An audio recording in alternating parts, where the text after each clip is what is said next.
খোকা, তাড়াতাড়ি ঘুমিয়ে পড়। কালকে সকালে তোকে নিয়ে মামার বাড়ি যাব। সত্যি বলছো মা? কালকে মামার বাড়িতে যাব? খুব মজা হবে।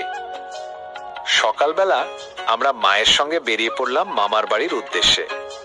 আমার খুব আনন্দ হচ্ছিল। মামার বাড়ি খুব মজা।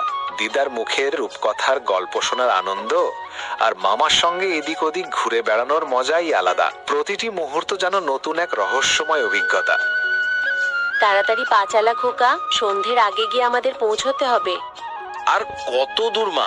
সেই তখন থেকে হেঁটেই চলেছি। এই তো চলে এসেছি, সামনেই। আর একটু হাঁটলেই আমরা পৌঁছে যাব। সেই তখন থেকে তুমি একথা বলেই যাচ্ছ, আর একটু হাঁটলে পৌঁছে যাব। কখন থেকে হেঁটে যাচ্ছি। আরে আর একটুখানি পথ বাকি, প্রায় চলে এসেছি। ধৈর্য ধর খোকা। এভাবে অনেকক্ষণ চলার পরে অবশেষে পৌঁছালাম মামার বাড়িতে। দিদা আমাকে দেখে খুব খুশি হলো। আহা, আরে দাদু ভাই, তুমি এসেছো? কতদিন বাদে তোমাকে দেখছি। এসো এসো, ঘরে এসো।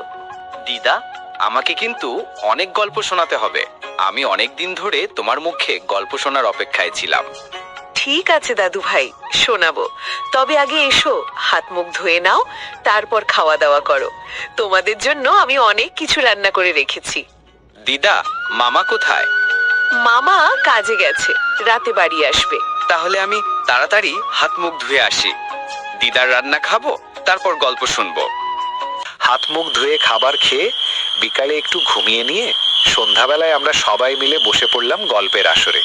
দিদা, মা, মামা আর আমি। গল্পের আসরে অনেক গল্প হলো, অনেক মজা হলো। এ যেন এক অন্যরকম মুহূর্ত। সবাই গল্পের কথায় মগ্ন, হেসে খেলে আর গল্পের জাদুতে ডুবি। গল্প করতে করতে অনেক রাত হয়ে গেল। রাতের খাবার খেয়ে সবাই শান্তি আর আনন্দে ঘুমিয়ে পড়লাম।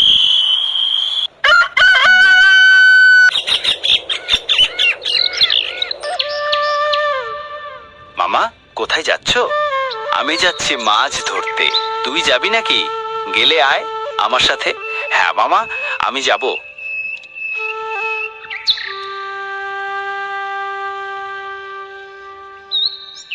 জানিস ভাগ্নে, আমি যখন তোর মতো ছোট ছিলাম তখন আমিও মামার বাড়ি যেতাম। আমার ছোটবেলায় তোর মতোই আমি আমার মামার সঙ্গে মাছ ধরতে যেতাম, ঘুরে বেড়াতাম। কতই না আনন্দের ছিল সেই দিনগুলো। তোকে দেখে